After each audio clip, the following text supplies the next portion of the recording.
Tell Leslie you're busy. She said she would never come back on the podcast. Hold on a second. We're right in the middle of the podcast. Oh, hi, Leslie. Stop it. Why did you answer? We were just talking about you. Oh, yeah? Mm-hmm. How well you did last week on the podcast. Wow.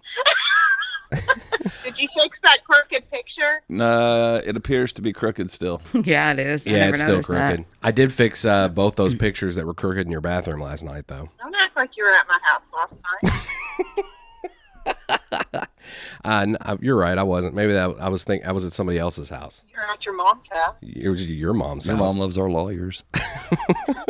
All right. Well, I'll let you go. Oh, real quick. Travis said that had he done to Missy, his wife, what I did to you about the whole changing your last name and everything, then he wouldn't have made it through the podcast. Yeah. Did you notice the complete silence? Yes, I did. I don't know. I thought I did, PJ. We need to talk about those things. It was harassment, but I wouldn't call it like sexual harassment. Come on. Let's. It's a Christmas podcast. Merry Christmas. Ho, ho, ho. All right. Well, I'll let you go, but I'll call you in a little bit. Okay. All right. I love you. I love you too. Oh, brother. Edit that out. Oh, she said it. I wasn't sure if she was going to say it or not. All right. I'll call you in a bit. Yeah, I almost said. Yeah, you do. Sorry about that interruption. No, you're not. You're not. This case should never have come to trial. I don't think it's fair to call my clients frauds. Because one time I turned into a dog and they helped me. Thank you. Your Honor, we would like to withdraw our plea of not guilty and enter a plea of guilty. This trial is a travesty. It's a travesty of a mockery of a sham, of a mockery of a travesty of two mockeries of a sham. If we are to have faith in justice, we need only to believe in ourselves. And the truth shall set you free! How do you plead, guilty or not guilty?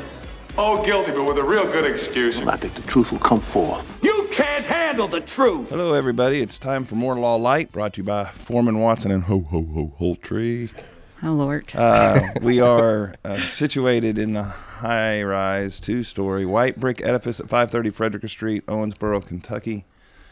We are in the library, conference room, studio, multi-purpose room is what we're going to begin calling it. The multi-purpose room. Doesn't that sound like a church or school? Does. Yeah, the multi-purpose room. We are going to start having services in here on Sundays. We need to. That's not a bad idea. We have a guest with us, my faithful, hardworking friend first and paralegal second, Amy Burden. Good morning, Amy. Good morning. Amy is going to help us today. We are really in the, what I say, the pivotal part of the Christmas movie bracket, because this is where you start to get those matchups that make you really have to pause. The knit hits the grit. I want to say a word of thanks to Shelly and Leslie for standing in last week. I was out. You all did a wonderful job. I've listened to that episode. I do know this, that if I had done to Missy what you did to Leslie about changing her last name and telling her about marriage about 16 times on a podcast,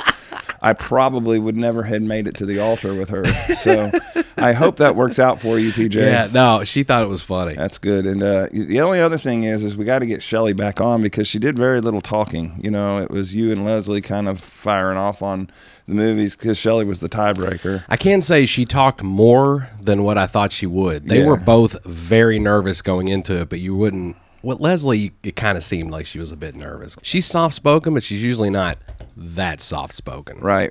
I'm hot right now, so I'm going to start taking. It is toasty in here. I don't know if Tyler's got the thermostat on down there. Plus, this. I tell you, the.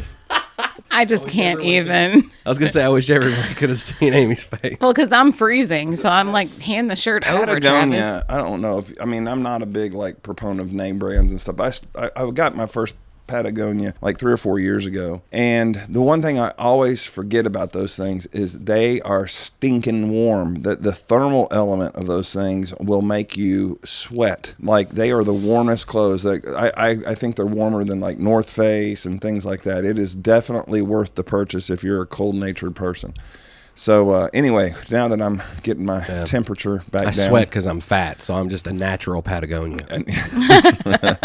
PJ. Couple of things to touch on, and then we'll get right into the the Elite Eight here, or the what do you call it? It's Elegant 8, but Elegant 8. the Elegant. one that document I opened up was the Snowy 16. So that's why it says that. What about Elfie 8 or something? Does that lean too much to the It kind of sounds like it might. 8? Yeah. Yeah. Well, okay, we can't do that. Again, I've had 2 or 3 people. You would think that this would not. I guess it's just people that only listen to the Christmas bracket part of this thing or something, haven't been around. I don't know. I'm not going to make excuses for them, but I do feel like we need to remind people why there's not a couple of movies on this bracket. Okay, I mean, we have Christmas Vacation, which won it the inaugural year, the first year of this wonderful competition.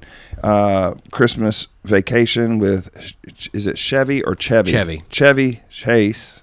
Yeah, that's easy. Not easy. I need some coffee.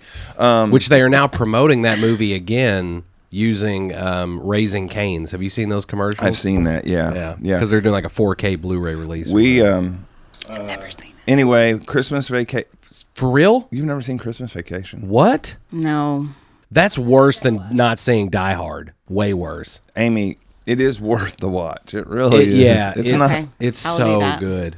Maybe make a vow to yourself to watch Christmas Vacation. It's in the Christmas Movie Hall of Fame. And then I'll let you borrow it if you can't find it. I don't know if it's on stream. I'm sure it probably is. Yeah, you can stream it somewhere. I'll find it. Number 2 Charlie is that Charlie Brown Christmas is also in the. I know that's my favorite. Yeah, you have seen that. Yeah, and it's in the Christmas Music Hall of Fame as well because it won in our second year of the bracket. So this year, the question is, what movie will join those 2 movies in the Christmas Movie Hall of Fame? Kathy says Die Hard.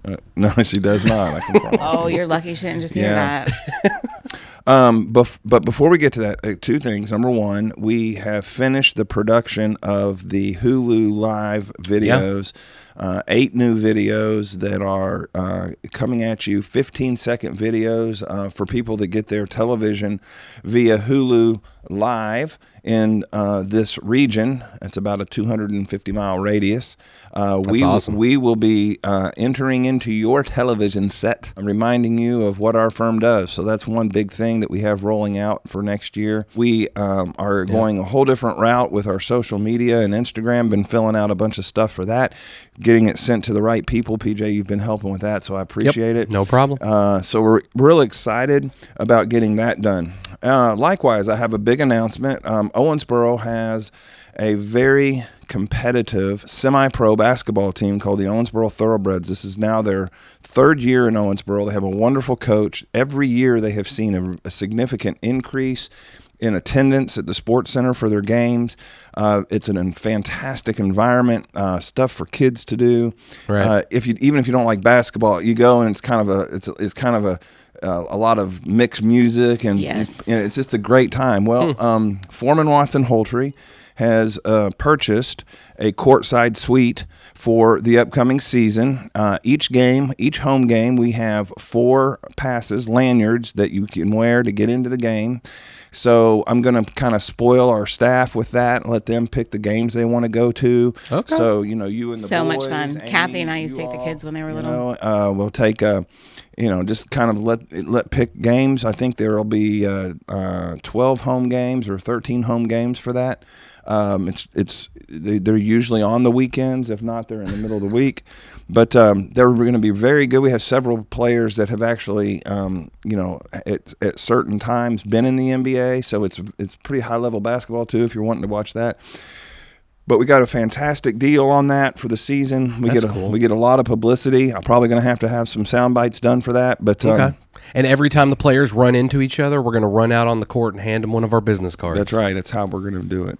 PJ, no. Oh, and so no. Amy, you were here yesterday when PJ was telling his story about being an announcer at a football game, and he did not know what he was doing. Hey, did you hear about that yesterday? I caught parts of it. Yeah. So I think it would be fun to go with PJ and say, PJ, would you just describe what's going on in the game to me? Through the eyes of somebody that doesn't know anything about sports. Please tell me you at least know basketball. You talking about during the basketball game? Yeah, just kind of talking to me like, okay, well, that really sucked because he fell over and got sweaty on the floor and all that kind of stuff. I mean, I know a few things. You know more about basketball, don't you? A little bit. I know more about basketball than I do about football. Okay, all right. Well, those were my 2 big announcements. Anything else we want to cover before we jump into the Elegant 8? Well, talking about basketball, the reason I know more is because I didn't play it like in leagues or anything, but I played basketball a lot with my friends. And I had pickup games. Right. And I had what I called my patented run shoot, which was I just didn't dribble. I would run and then shoot the ball. Did they tell you that you're not allowed to do that? They did, but they also thought it was funny. So they just kind of because I missed it like 9 times out of 10. Yeah, but I still acted like I was the man. It's patented run shoot. I called it the run shoot. Tyler's walking by backwards now. Right, making weird faces. Must be in a good mood today. I think so. I'm happy for Tara. Hey, what about me? I am the other part of his equation. Oh, yeah. That's right. And Amy works with 50% of his cases. You could be just as mean as him if you need to be. Tara, on the other hand, I don't know. Yeah. Yeah, you're right. All right. It works out well. We are moving into the bracket. We're going to announce the pairings, and then we'll go back and start with them, okay? So first is going to be Die Hard versus Elf. Next will be Rudolph the Red-Nosed Reindeer versus Christmas Story. Next would be Frosty the Snowman versus The Santa Claus. And last but certainly not least would be Gremlins versus The Grinch Who Stole Christmas. Some tough pairings. I know that the public has voted, and from just a glance, kind of tight on the voting. I was shocked at a few of the picks, so we will announce. We need to remember to announce what the public said. We had a lot of response this week, so that's good. Question. Yeah. Is the Santa Claus the one with Tim Allen? Yes. It is the first original The Santa Claus where Santa dies because he falls off the roof. Right. Okay. And by dies, he means murdered. It was not murder. PJ. It was at least involuntary manslaughter. No, it's negligence, if anything. Where's John Bennett when we need him? I was sitting there listening and saying, boy, PJ just walked off into legal analysis without the one lawyer in the room. Negligence on whose part, though? The guy on the roof or Tim Allen? Yeah. He needs help, I don't know, Amy. All right, Die Hard versus Elf. I don't care. Let's see. Amy, you're a little older than PJ, right? I think so. Okay, you get to go first. Oh, good. Elf. Okay, and that was easy. Yeah. Did you even think about maybe voting for Die Hard? No. Okay. She's never seen Die Hard. Well, still, after all these years. All right. It's not my kind of movie, and it's definitely not a Christmas movie. So you just don't, do you not like action movies in general? I don't like television. Okay. I don't like sitting still long. I have the attention span of like a 3-year-old. I cannot sit there. Yeah, it's tough for people. And then I'll come in halfway through and ask a bunch of questions, and Charlie gets irritated. That she's the one picking these. I wonder how many of these. That's great, though. I have seen almost all of these. Okay, great. That's super because these are some tough ones after this, I think. Yeah, that second one's going to be tough. But go ahead, PJ. What are you voting on Die Hard versus Elf? I enjoy both of these movies, both for very different reasons. But I think I'm gonna give it to Die Hard this year, only because I'm such a huge proponent of Die Hard, and I am bound and determined to one day get Die Hard in our winners rundown, whatever we want to call it. It's an agenda, then, Amy. It's not really what he believes. It's an agenda. You're both like of the these crooked movies. Politicians. I have an agenda. I'm not going to vote how I really feel. Right. I have an agenda. Push Die Hard through like bad law. Let's get it there. Let's ruin America. PJ. Die Hard is not ruining America. If anything, it's making America better. No, I'm not saying that. I'm saying the fact that you have an agenda. That's the only reason you're picking it. You don't really like it better than Elf. Elf is like the best movie ever. Come on. Elf is a great movie, but I'll say honestly, between the two, I watch Die Hard more than I watch Elf. What do you watch more at Christmas time? Die Hard. I'll still watch Elf, but I'll watch Die Hard a couple of times or more. I don't know how he has time to watch all these movies.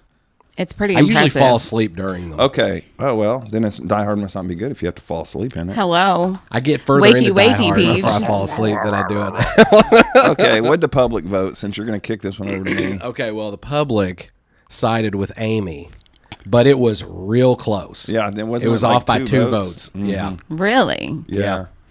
This one's hard for me simply because the movies are two totally different types of movies. I agree.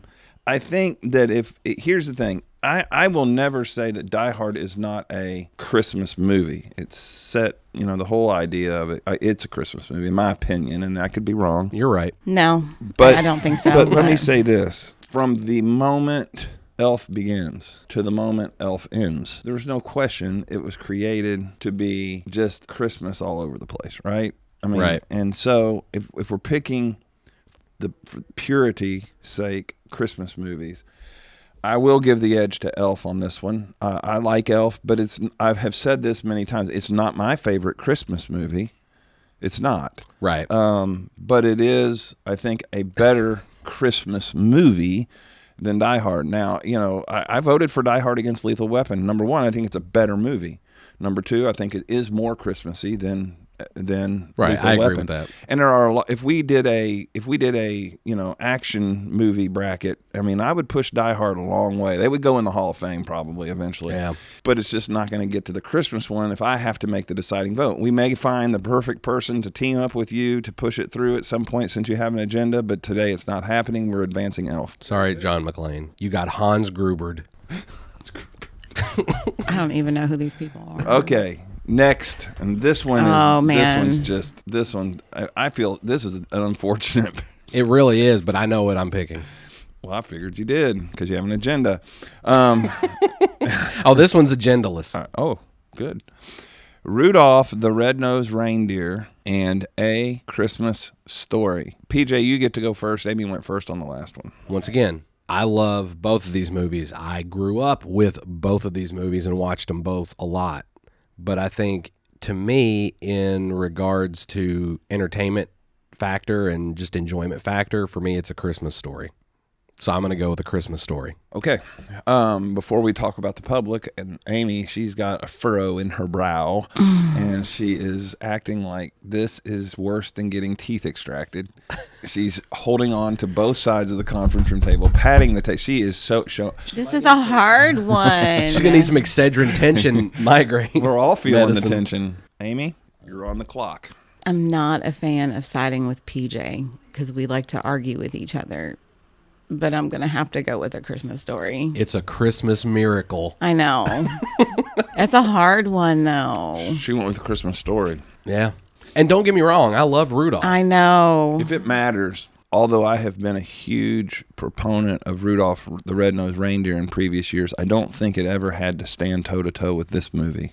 Yeah. And I was going to pick The Christmas Story. But what did the public say? Was it pretty much Christmas Story? No, Rudolph won. Wow. By like 4 votes. Well, public sucks sometimes, Yeah. They get it wrong. I was really... Look at who they put in office. I was really surprised about that, though. I figured A Christmas Story would have gotten it. Christmas Story gives me all the feels. Like, I love Rudolph, but I haven't seen it yet. But A Christmas Story Christmas, that new sequel...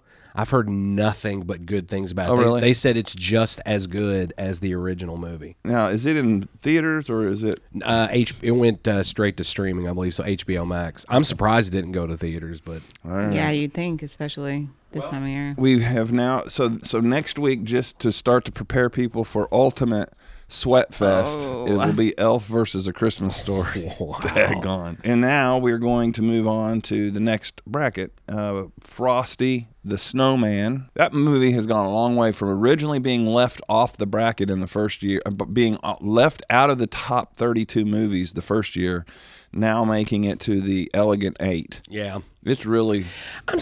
Here's something that we've never really talked about, but I'm slightly on the fence with Frosty, and I only say that because I don't even think it's a full-length movie. It's not. It's short. It's like 40 minutes or something, which is considered a short film, really. Well, they did it. That was when at the peak of advertising in television, so they had built in 4 long, 4-minute sets of advertising. I guess, but it feels like it came out around the same time because, like all the Rankin Bass movies, which is Rudolph and all those were all full length. Was Rudolph? Mm-hmm. Yeah. All right. Well, PJ, Frosty the Snowman short movie versus The Santa Claus with Tim Allen. I'm going Team Frosty on this one. Oh wow. I'm doing the Santa Claus, and it's not because I'm trying shocked. to go. Yeah, it's not because I'm trying to go against what you're saying. It's just between the two. The Santa Claus is the one that I enjoyed the most. Once again, I grew up with Frosty, but the Santa Claus, I've watched it probably 1,000 times versus Frosty. I don't understand how you can watch the same movie over and over and over. Do you pick up different things? From a psychology standpoint, I've read that it's like a comfort thing because when it has to do with anxiety. Because like when you watch something brand new, you don't know what's going to happen. Right. But when you watch the same thing over and over again, it's familiar, so you know what's coming. I enjoy these things every time I watch them, but to some degree, there is like this cathartic, comforting element to it. It's like a security blanket almost. Coming from the horror guy. Right. I'm like Linus with my movies. You have done a good job kicking this one over to me. This one's hard. Childhood reasons, Frosty the Snowman.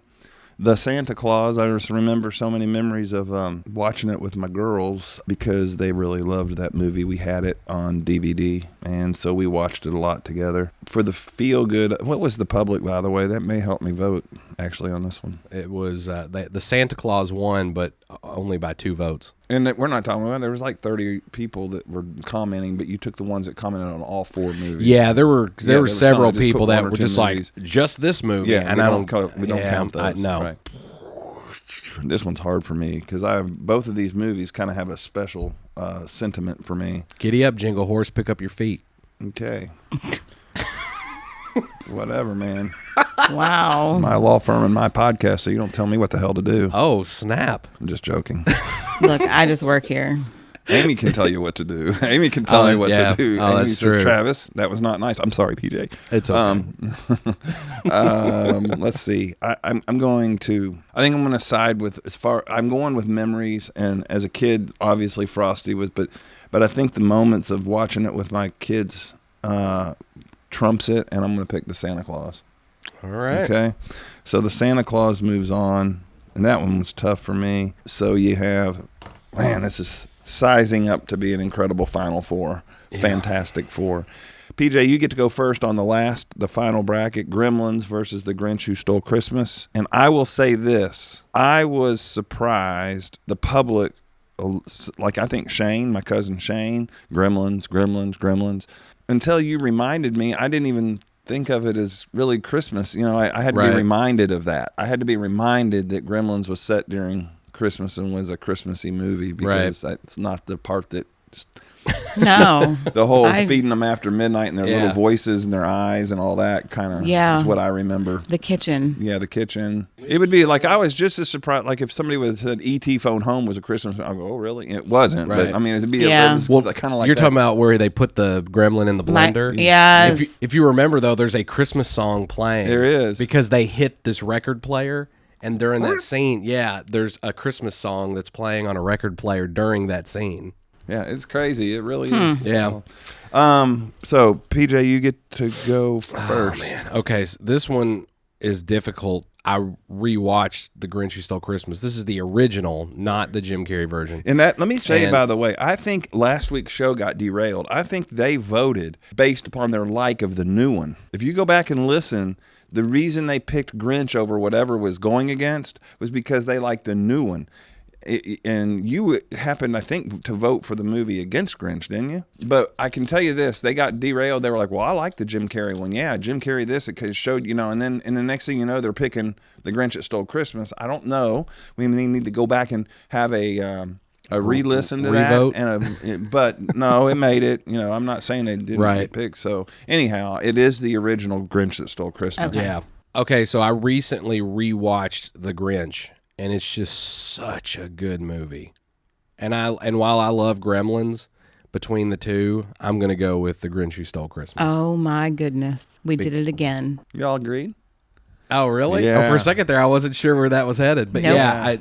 The Grinch. I'm going to go with The Grinch over Gremlins. Love Gremlins, but between the two. The Grinch has a message in it that I think America needs to hear right now. Yeah. It's like there is a meaning to this holiday, and you can try to ignore it, but it needs to be seen, and it needs to be appreciated, and it needs to be the focus of what we're doing. So I really like The Grinch That Stole Christmas. That's how I would have voted. By the way, I do want you to know that we did have a person leave me a Post-it note on my microphone here. It said, Elf wins, Katie. Mm-hmm. And then it says this is a legally binding opinion. I don't know how that... Well, she was originally going to put contract, and because she came in yesterday when I was getting this set up, and I said, well, how is it a contract when it's only you signing off on it? So she said opinion. She said, okay, well, then it's an opinion. Well, but she said it's still legally binding. I said, well, I'll let Travis. I do need to say that I had to make the deciding vote to put Elf in, but I made it without the influence of this note. That would have been how I voted anyway. So, right. Katie, you did not influence me. You're just lucky that it made it into the next round.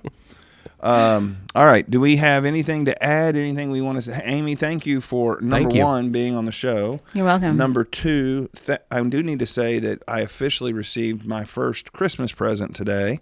Amy gave me it was an early Christmas present, but she's like, she's like me. I can't hang on to a gift. I give it as soon as I have it. Was it the correct birthday cake? No. Oh man, that's a low blow. Amy got me it looks like a mason jar, kind of like a jar with it's got a green top on it. She has used her Cricut. Is that what it's called? It's I think a laser cuts labels, like vinyl labels, right?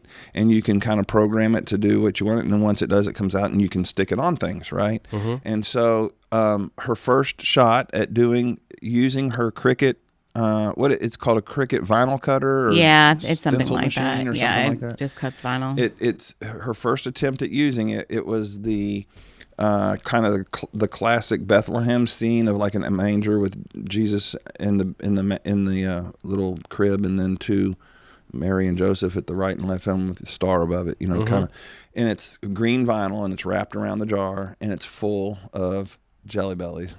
So what a Christmas present. That's pretty cool. What I thought of it would be fun would be to do a contest with it. How many jelly beans are in here, and whoever gets closest to it, I'll give them something like a gift card or something for Christmas. We could kind of make the gift that keeps giving every year, and we never eat them. I don't think I'll make it through it. I'll eat them really fast. I'll eat them as I count them. I was gonna say mysteriously that jar will get lower and lower every year. Well, it's be careful. We were supposed to eat this. They're not sugar free, but it holds exactly 2 pounds of jelly beans. 2 pounds. So that's a hint. Careful. So the number, it's how many jelly beans is exactly 2 pounds. Well, the problem is he has like these monster hands, so his handful of jelly beans is like at least 1 pound. Yeah, but thank you for my first Christmas gift. Very thoughtful and very well done. I think you got the hang of your machine there, because it looks pretty cool. Good. All right. Well, next week we will pick it from 4 down to 2, which will be the championship. I'm glad I won't be here for that. Elf will be facing off against the Christmas Story, and the Santa Claus will be facing off against the Grinch. And a reminder to everybody, Christmas Vacation and Charlie Brown Christmas are sitting in the Hall of Fame waiting to embrace and welcome the winner of this year's bracket. Yeah, it won't be Die Hard. It won't be Die Hard, and it won't. You'll have to. And wait it won't be Scrooged. You'll have to wait a whole nother year to push Die Hard through. I know. One of these days, it'll be Die Hard versus all these random Hallmark Christmas movies, right? And Die Hard will have its day. Day. None of us will vote for the Hallmark movies. I see how you're going to do it. That's right. Yeah. Okay. All right. Well, we thank everybody for listening. We hope that you're having a great holiday season. Remember, to keep your focus on the reason for this season of Christmas. And if we can ever help you here at Foreman Watson Holtree, give us a call, look us up on our website or any of our platforms of social media. Until next time, thanks for listening, and God bless. This case should never have come to trial.